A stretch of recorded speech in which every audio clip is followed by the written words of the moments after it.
Fala galera, sejam bem-vindos a mais um vídeo do nosso canal, sejam bem-vindos ao Aras Concursos.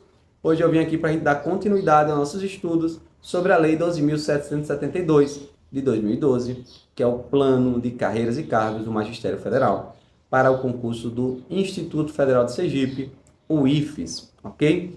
Então a gente vai dar continuidade aqui aos nossos estudos. Se você ainda não adquiriu o seu material, solicite via WhatsApp. O material vem com conteúdo, com questões, com comentário das questões da parte de legislação para o concurso do IFES. Muita gente já adquiriu e está gostando bastante. Espero que vocês possam aproveitar o vídeo. Temos o nosso grupo no WhatsApp. Sempre eu esqueço de divulgar que temos um grupo no WhatsApp, que você pode entrar também nesse grupo. E lá eu estou sempre mandando as atualizações, sempre mandando novidades. Vamos lá, vamos estudar. Vamos falar aqui do capítulo 3, do desenvolvimento nas carreiras do Plano de Carreiras e Cargos de Magistério Federal. Seção 1, da carreira do Magistério Superior. Preste atenção. O desenvolvimento na carreira do Magistério Superior ocorrerá mediante progressão e promoção. Você tem que ter bem em mente a diferença de progressão e promoção. Progressão é a passagem do servidor para o nível de vencimento imediatamente superior dentro de uma mesma classe.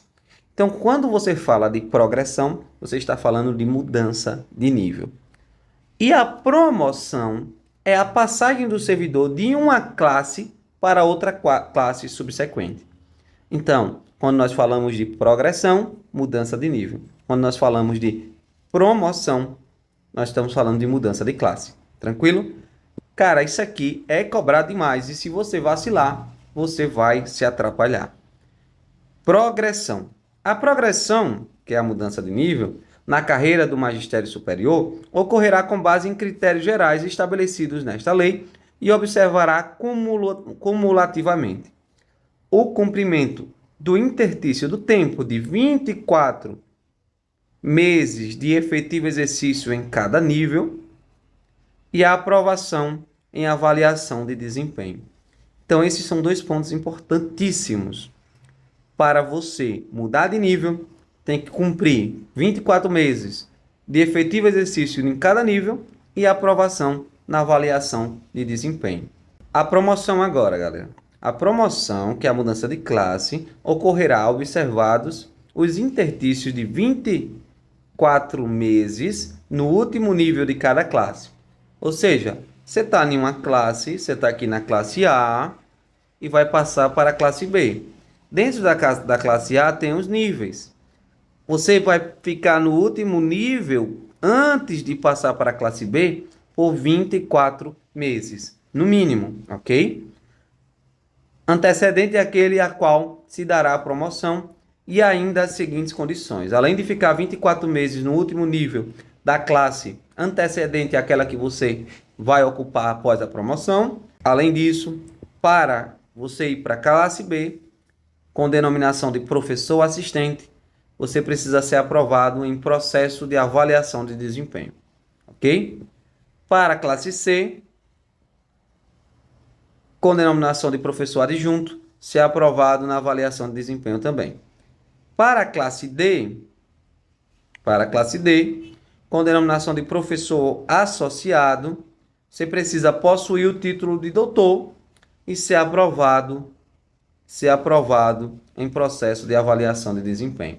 Ou seja, o que exige aí título de doutor é a passagem da classe C para a classe D, ok? Porque existem aqueles casos, né, no magistério superior, em que a pessoa passou num concurso para o magistério superior, mas não é doutor ainda. Lembrando que, em regra, tem que ser doutor. Mas existem aquelas exceções que a gente já viu anteriormente, ok? E para passar para a classe E? Para a classe E, com denominação de professor titular, tem que possuir o título de doutor, ser aprovado no processo de avaliação de desempenho e lograr a aprovação de memorial, que deverá considerar as atividades de ensino, pesquisa e extensão, gestão acadêmica e produção profissional relevante, ou defesa de tese acadêmica inédita. ok? Então, para passar para a classe E, que é mais difícil, além de ser doutor, tem que ser aprovado em processo de avaliação de desempenho e lograr aí a aprovação de memorial. Tranquilo, gente? Então, percebam aqui a diferença de progressão, mudança de nível, promoção, mudança de classe. Progressão, mudar de nível, basta que você fique por 24 meses, no mínimo, no exercício daquele nível e ser aprovado em avaliação de desempenho. Mudança de classe, também você tem que ficar 24 meses no último nível de cada classe, antecedente a que você vai ocupar. Se for para mudar para a classe B, só precisa desses 24 meses, mais a avaliação de desempenho. Para mudar da B para C, também dos 24 meses, mais a avaliação de desempenho. Quando você vai mudar para D, que é professor associado, aí você precisa ter o título de doutor e tem que ser aprovado também na avaliação de desempenho. E mudando de D para E, aí que você precisa do título de doutor, ser aprovado na avaliação de desempenho e lograr a aprovação memorial, que deverá considerar aí ensino, pesquisa, extensão e uma tese acadêmica ou uma defesa de tese acadêmica aí inédita, ok?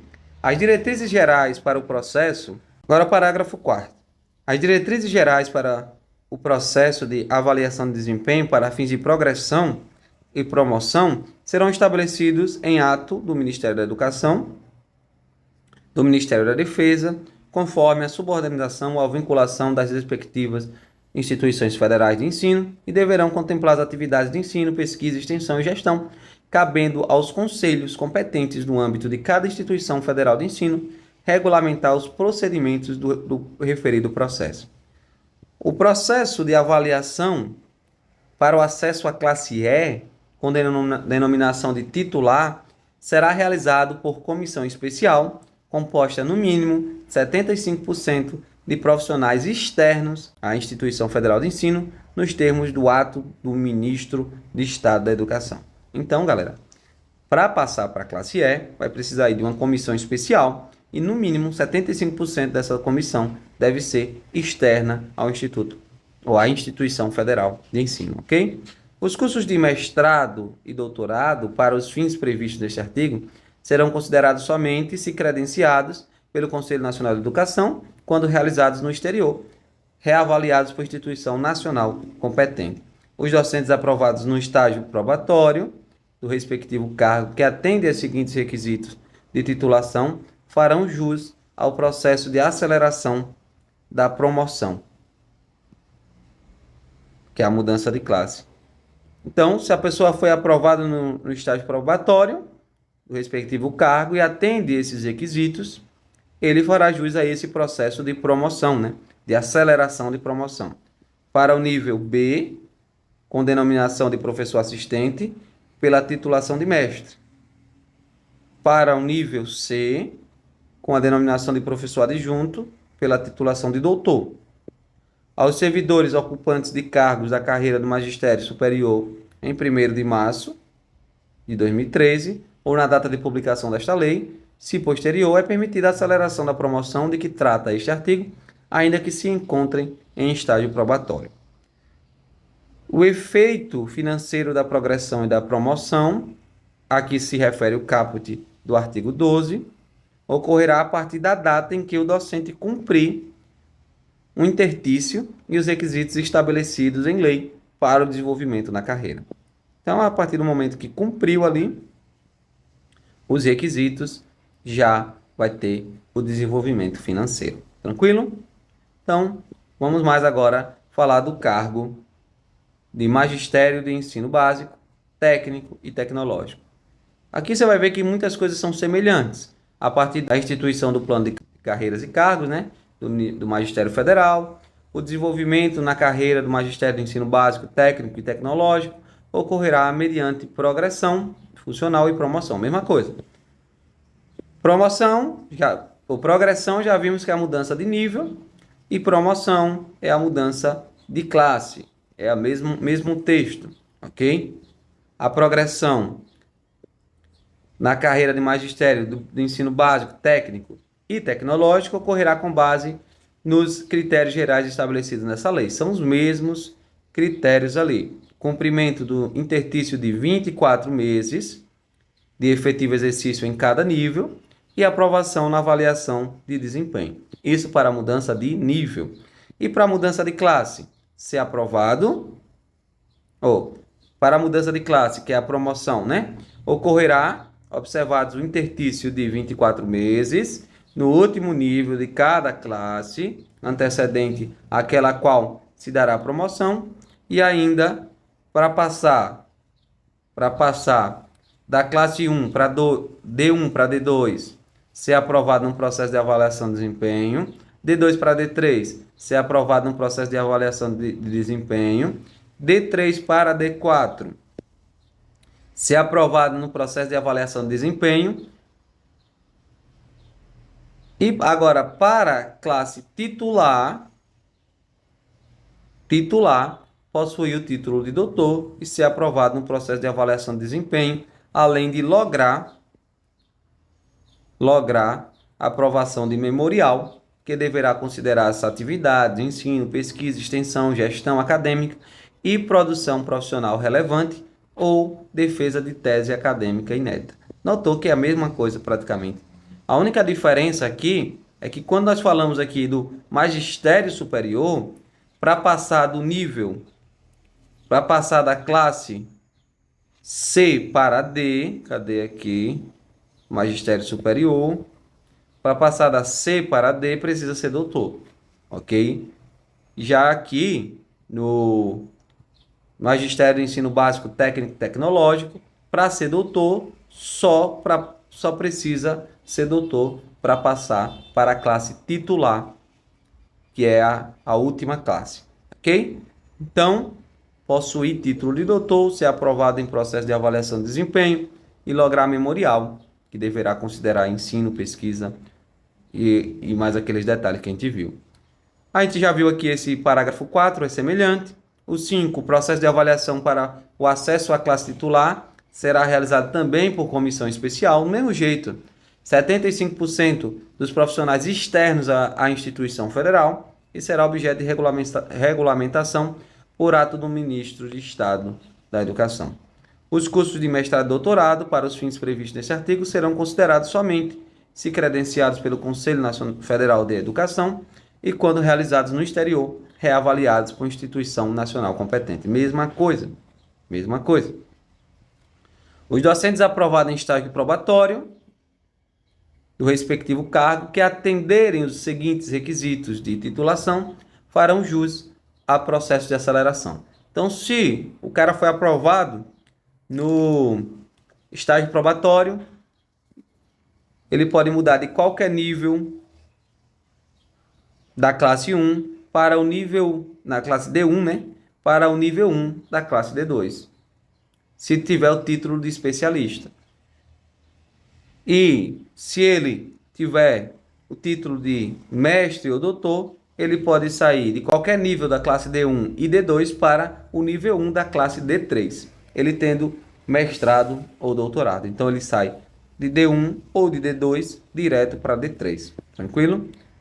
Aos servidores ocupantes de cargos de carreira. Mas, isso aqui é a mesma coisa que a gente leu lá. Não vamos perder tempo com isso. O efeito financeiro da progressão também é a mesma coisa. Aqui se refere ao caput do artigo 14, ocorrerá a partir da data em que o docente cumprir o interstício e os requisitos estabelecidos em lei. Vamos falar agora de uma parte boa, remuneração do plano de carreiras e cargos do Magistério Federal.